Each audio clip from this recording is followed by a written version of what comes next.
Thank you very much. I'm pleased to be here, and particularly pleased to have these good questions. Some of them are pretty tough, but they really are I think, very basic. I want to start off with one to which I can tie some of the others, and that is, how much do I think that research on animal behavior will contribute to an understanding of and modification of human behavior? In The Behavior of Organisms, published nearly 40 years ago, time flies, I said that I thought the only difference, shall I repeat? All right.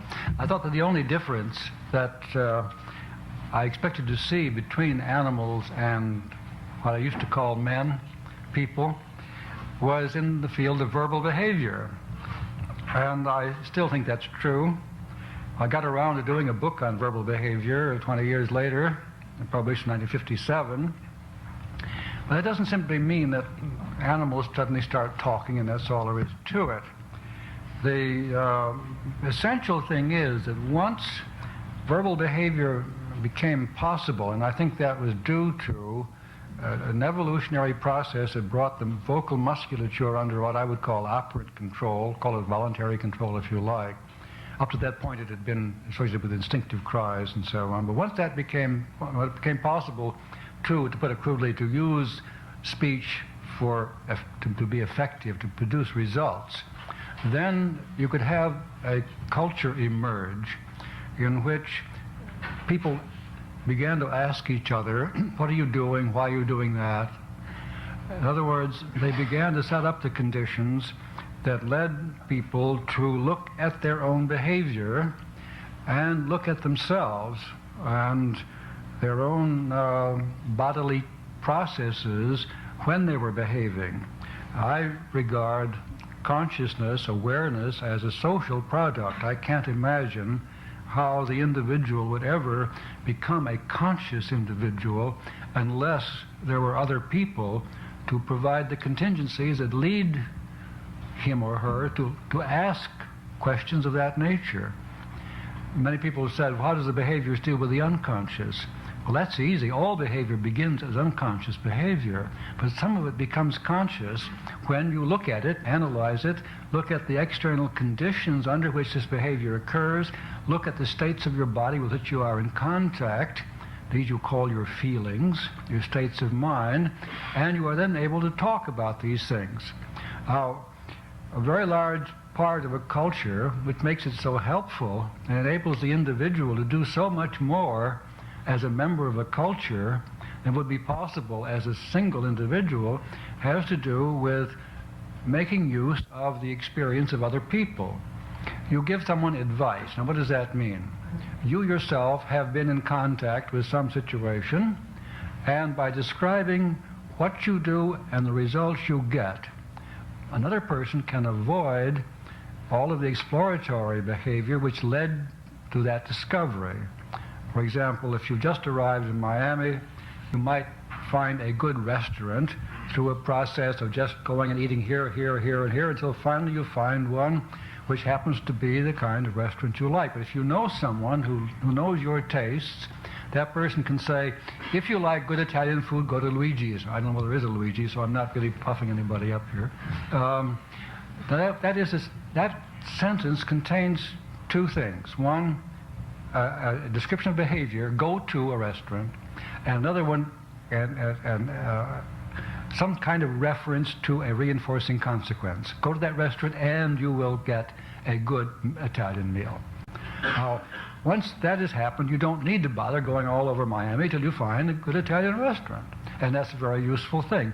The advice that one person gives another, the warnings one gives another, the maxims and proverbs, which are sort of general kinds of advice that a culture can develop, these become extremely important. And I've argued, and I think I've convinced myself, that governmental and scientific laws are of this nature. They describe behavior and its consequences, and hence can be used instead of the kind of shaping behavior that have to go on otherwise. Someone has said it's rather ridiculous is to shape the behavior of a person as you shape the behavior of a rat or a pigeon, when you can simply tell a person what to do. If I wanted to get a chimpanzee, for example, to pull the plunger of a vending machine, I know how I would do it. I could shape that behavior fairly quickly, and the chimp would learn to pull the plunger and get a bit of something edible. But if it were a person, I could simply say, pull the plunger and you'll get the pack of cigarettes or whatever it is that's going to come out. The instruction on the vending machine, pull plunger and press button under pack of cigarettes, these are instructions, they're advice, and it saves you the trouble of fumbling around with all of the equipment and the whole environment until finally you find something which produces a pack of cigarettes. And that is, of course, extraordinarily valuable. It does not mean that there's something wrong with the process of shaping behavior, because until you have acquired the behavior of following instructions, nothing else is available. And that is why, with animals, that's about all you have.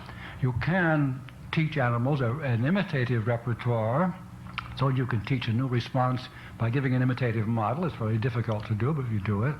And we do it with children. We used verbal descriptions of contingencies and imitative modeling, so that the child watching someone get something immediately knows what to do.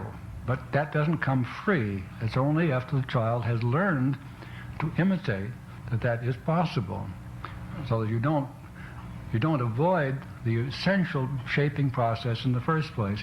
Now, the cognitive psychology, on the point I made this morning, is concerned with the way you talk about contingencies, the way you give reasons for doing things. And when I say, if you want a good Italian dinner, go to Luigi's, I give you reasons why you should go to Luigi's, because you get a good dinner when you do that. And this kind of thing is, of course, very commonly done, and it is the rational side of human behavior. But Freud saw what was wrong with that. I can say to a person, pull the plunger and you get his pack of cigarettes.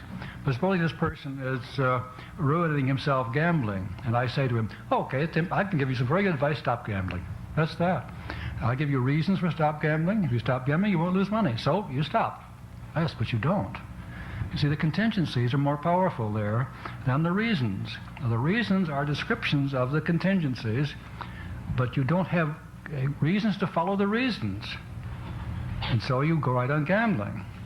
And that's a problem that therapists face. You can give a patient reasons for behaving well, but that isn't enough, as Freud was very clearly pointed this out. Freud would say with the unconscious reasons, by unconscious reasons, all he means, all I would mean, and if I said the same thing, is that there are reinforcing contingencies, mostly reinforcing consequences, which are strengthening behavior in opposition to what appear to be the reasons that society gives you for behaving in a given way.